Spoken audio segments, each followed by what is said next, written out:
कोई नाकाबंदी, ना कोई ट्रैफिक रोके, ना कोई पुलिस रोके।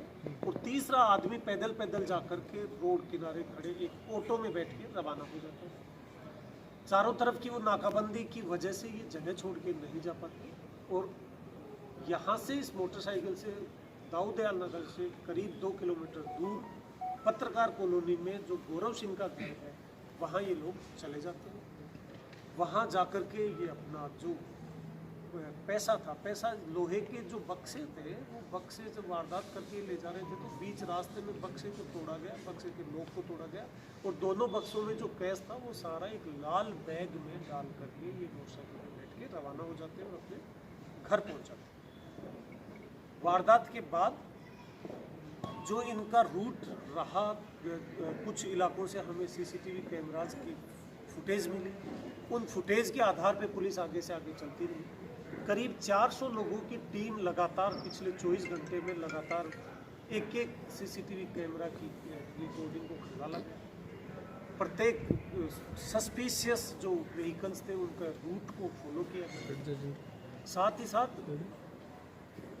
जब ये कल वारदात हुई थी उसकी शाम होते होते कुछ क्लू पुलिस के पास जो फुटेज, इनिशियल फुटेज हमें घटनास्थल से मिला था, उसके आधार पे पुलिस की कुछ टीम्स यूपी भेजी गई, कुछ हिमाचल भेजी गई, हरियाणा भेजी गई, क्योंकि सिमिलर नेचर की वारदात इन तीनों स्टेट में पिछले महीने हुई है। वहाँ पहले से टीम में रवाना कर दी गई। जयपुर शहर को कंप्लीट सील किया गया ताकि ये लोग बाहर ना जा सके। और जो फुटेज हमें मिलते रहे, सीसीटीवी फुटेज के आधार पर पुलिस आगे से आगे चलती रही और वो घर आइडेंटिफाई हुआ जिस घर में ये लोग वारदात के बाद उस मोटरसाइकिल से पहुंचे।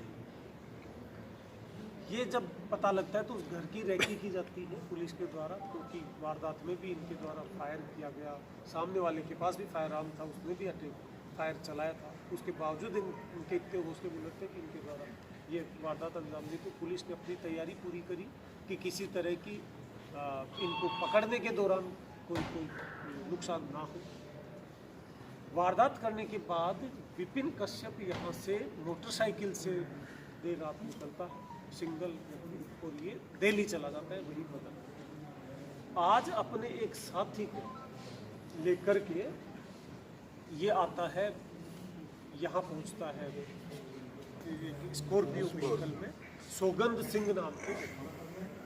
और यहाँ जो ही ये घर में पहुँचता है, पुलिस की अलग अलग टीम्स पहले से तैयार थी। कुछ सीएसटी की टीम कहीं वो के पे अपनी हाइड आउट थे।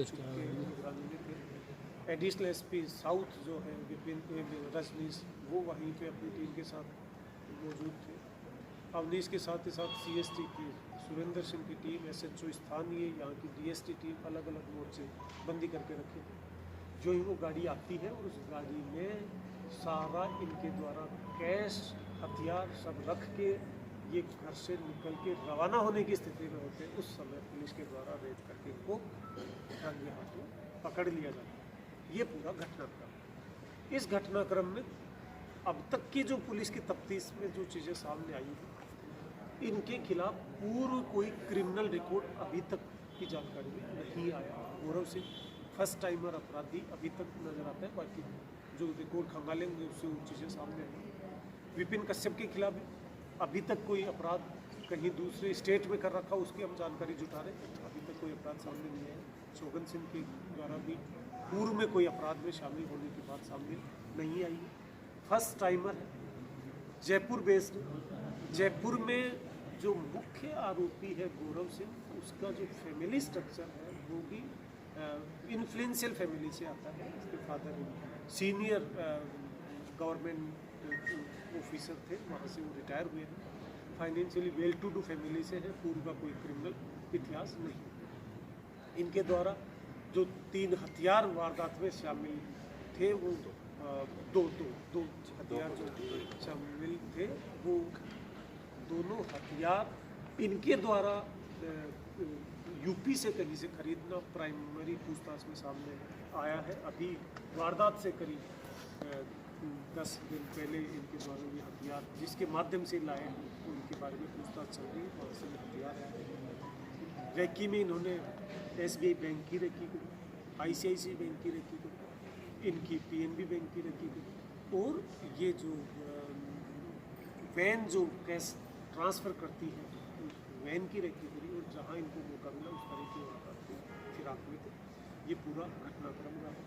इस घटनाक्रम में पुलिस ने 24 घंटे के भीतर आरोपियों तक पुलिस पहुंची, और उसकी वजह ये रही है कि पूरी जयपुर पुलिस ने एक टीम भावना के रूप में काम किया।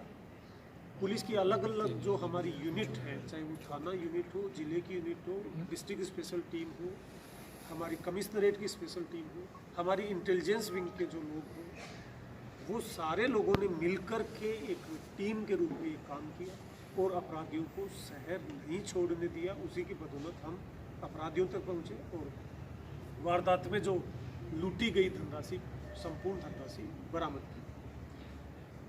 इसी घटना के समानांतर एक दूसरा अपराध भी उसी समय हुआ है मुरलीपुरा इलाके, जहां एक ज्वेलर की शॉप में घुस कर के 3 व्यक्तियों ने हथियार दिखा के ज्वेलर का समस्त ज्वेलरी लूट ले गए। उस घटना में भी पुलिस को महत्वपूर्ण क्लू हाथ में लगे हैं और बड़ी शीघ्र उन अपराधियों को भी गिरफ्तार किया जाएगा। उसमें भी लगातार टीमें लगी हुई हैं, और उस घटना में भी पुलिस का ये नाकाबंदी और पूरे शहर को सील करने का अंजाम ये था कि उस घटना में शामिल रैकी में शामिल स्कूटी और वारदात के बाद ज्वेलर मालिक की जो स्कॉर्पियो वो लूट ले गए थे, वो भी इनको बीच सड़क पे छोड़ के जानी पड़ी। उसी नाकाबंदी का ये अंजाम था। भविष्य में इस तरह की कोई वारदात ना हो, इसके लिए शहर की जो पेट्रोलिंग व्यवस्था है उसको और इम्प्रूव किया जाएगा। आने वाले त्योहारी सीजन में जो दिन की जो पुलिस की पेट्रोलिंग है उसको और बढ़ाया गया है। उसमें हथियारबंद कंपोनेंट बढ़ाया गया है। जो ज़्यादा धनराशि वाले या ज़्यादा कैश ट्रांजैक्शन वाले इंस्टॉलेशंस हैं उनके आसपास हथियारबंद पैदल जवानों की गश्त कल से सुनिश्चित की जाएगी। वो कंप्लीट स्ट्रेटजी तैयार हो गई है।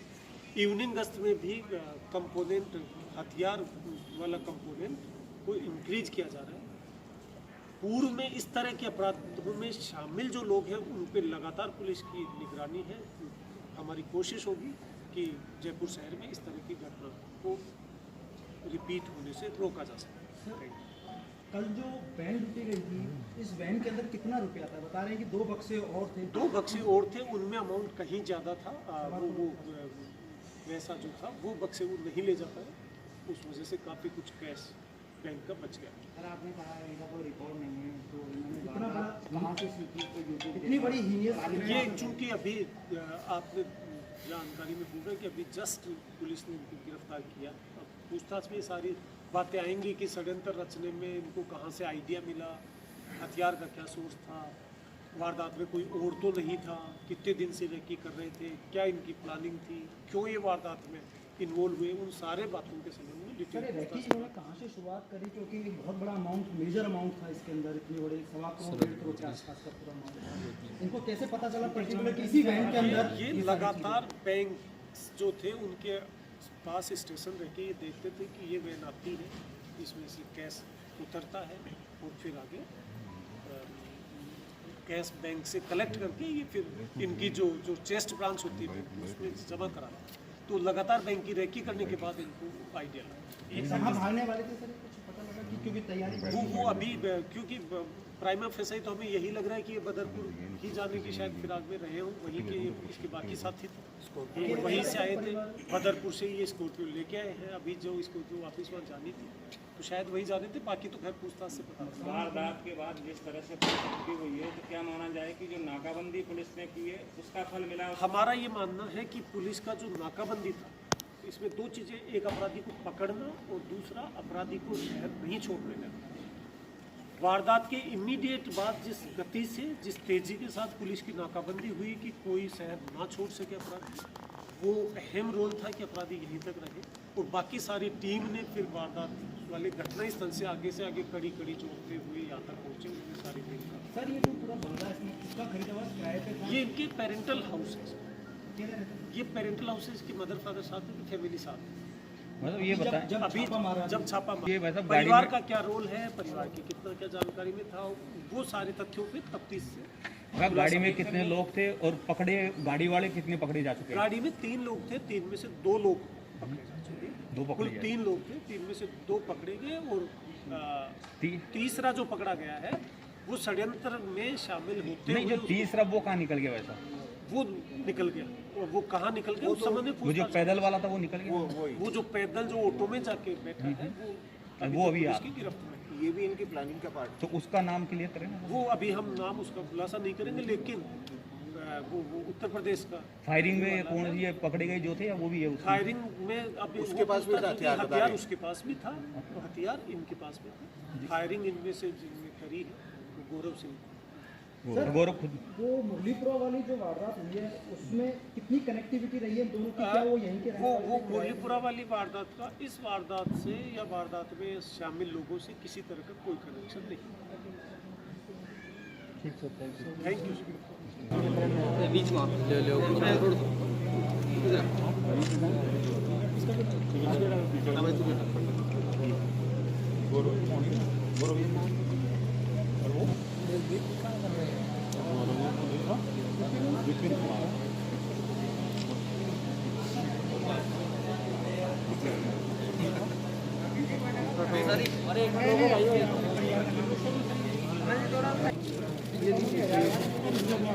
उसमें दीपक डाला हुआ है ना?